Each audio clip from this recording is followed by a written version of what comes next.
Hey guys, Steve here. Today we got to look at the new Tier 5 Japanese Destroyer Hatsuharu Alternative Branch Tech Tree ship. Like the last video, I recommend you just use your regular torpedo build commander on this one. A little bit more weighted towards the guns. We'll go over the stats briefly here in a moment, but still quite capable torpedoes, so I'd still run it that way. As we get further up the line, I think at the Tier 7 for sure, we'll be more in the gunboat category of ships. Anyways, briefly comparing these ships between the Fubuki and Hatsuharu. Fubuki's got about 1,100 more HP. It's got an extra gun. These guns on the Hatsuharu got about a third of a kilometer better range, about a second and a half better DPM. The Fubuki's got about a 4-second better turret traverse, comparing the same builds on both ships. Same damage stats in terms of guns. Torpedo stats, same across the board. Only difference is the Fubuki's got an extra launcher, so you get more torpedoes with that one. But once you get this upgraded, you get the same speed, range, all that sort of stuff. Mobility-wise, the edge goes to Hatsuharu. We got 38 knots in the water compared to 36.4, so about a knot and a half faster. Better turning circle, 580 compared to 640. Concealment, the edge goes to the Fubuki by 0.2 kilometers in terms of surface detection. Anyway, here we got a game on the map Trap. We're playing B aggressively. If I have 3 speed boosts, like I do with my Japanese torpedo boats due to the commander build, we usually pop one of those right off the bat to get in a position early. In this case, I want to get on B. I also want to capture this, or I want to capture B. I want to zone torp this gap right here. If anything's coming through there slowly, or if those battleships, see me get on the cap, they want to respond, come in this way. Those potentially could hit them. The Destroyer, they're going to have a Hatsuharu on their team that popped up. He might have deployed a speed boost as well. Regardless of how he got there, he got through that gap before the torpedoes could get there. So, kind of step number 1 in this game, we got to remove that enemy Hatsuharu to get this base. Because you can see it's currently contested. As we move forward, we're going to note a Budione on the enemy team. Now, a lot of Budiones don't realize they have radar just because you have to go into your loadout screen and change out the plane, I believe. One of the consumables you can change for a radar. I don't know the range on the radar either, but it is a radar cruiser. We got to be careful about it. Tried to ping my team to shoot at it when it was visible, but I want to get into position here. Now we're keeping an eye on that twist and track, and that's from the Perk 3, or Perk slot number 3 on a lot of these destroyer builds. If you have the twist and track perk, I'd highly recommend using it. It affects your turret traverse speed, which is always nice, but it also gives you that little half moon white line, pair of white lines on the screen there. That gives you a rough position of where the closest ship to you is. So you can see there I briefly zoomed in with the guns just to make sure I wasn't aiming at an island since the smoke's obscuring there. I tried to shoot for open water, a section, and then kind of where that little twist and track indicator, the radio locator indicator, is suggesting there's a ship. So we launch those and we go ahead and Higon that ship, take them off the board right away. And now we take a shot here, a little oil advised. We can see on the map there that both of those ships that we're looking at now can see us pinging the Bunyone once again.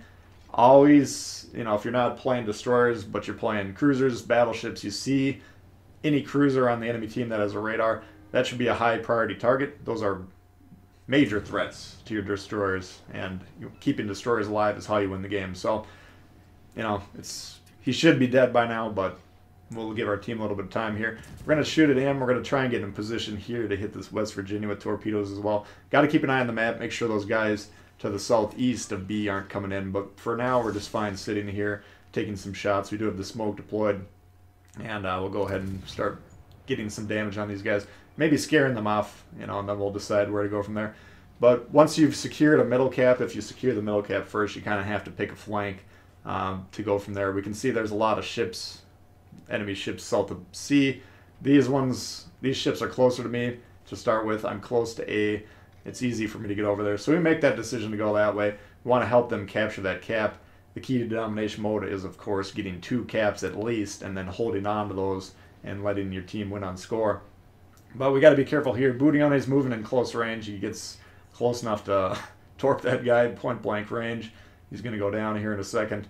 And then he's going to squirt behind the island. So I'm going to be continuing to suggest to my team that we need to kill that guy, he's a problem. Because I want to get on this cap here. I want to make sure that we can help flip this or capture it for the blue team.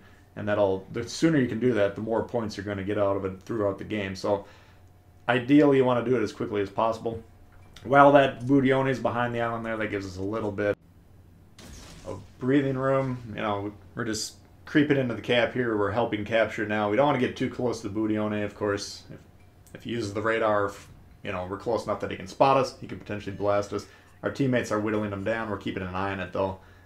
Not really in a position to shoot at him either at this point in time. But he is coming through. Now you can see there is he's got a fire, so he's getting some ancillary damage. We're going to try and squeeze off a shot here. I was hoping that West Virginia would still be obscured by the island when we shot here. He'd just come around, so unfortunately we do get spotted. Now I got to be a little bit careful, because if he's a capable player, he'll target me, go ahead and take a shot, especially if I'm sitting there. So I'm going to go ahead and start moving and then angle in tightly, slam on the brakes, and you can see we dodged the shot there quite easily.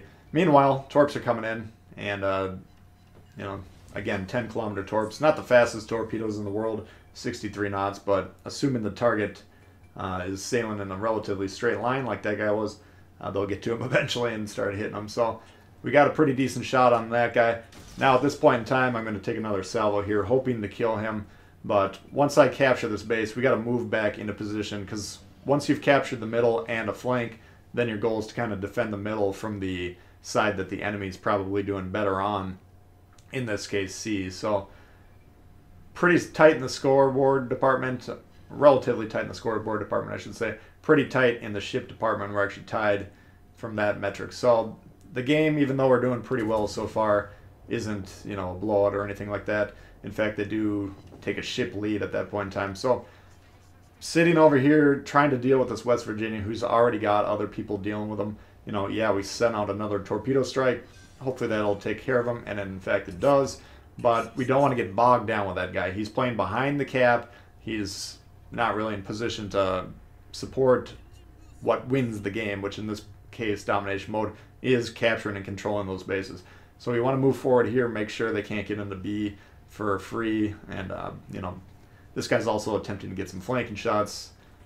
So moved into his position, got spotted a little too close to him, swung around, pulled away until we drop spot. Now we can go ahead and fire these. They're directly at the ship, so they're kind of low percentage type torpedoes. But if you do a very narrow spread like we did there, then those torpedoes are coming in as a tight cluster. Assuming that guy isn't paying attention to you, assuming he keeps going in a straight line, instead of hitting maybe one like you would with a normal spread, going at a target that's coming right towards you, tighten it up like that, potentially will give you more than one strike. So overall, you know, your side to side actually goes down, but if they don't change course, then the overall actually goes up. But we got him with one torp there before he died, so tough to say how many actually hit him. And now we'll get a chance to look at the twist and track, the usefulness when you're hunting destroyers. We can see he was last spotted down here, so we roughly know where he is, but we can use that twist and track to keep an eye on him. If it swings to the left or swings to the right, we can tell he's trending towards one direction or the other. You can see right now it's kind of, he's either located at the far left edge of that cloud, or maybe squirted out of it and is going to the west. So that's helpful information.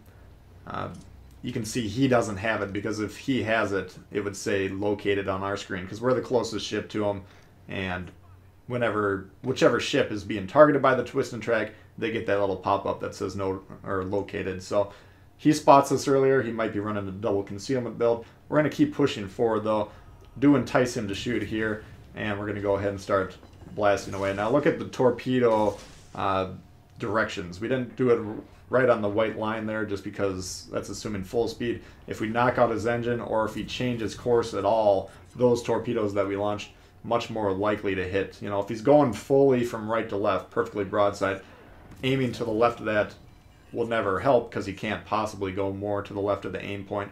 But anywhere to the right accounts for any sort of change in motion. So that one misses, but in general it's a much more useful aim point than right on the indicator.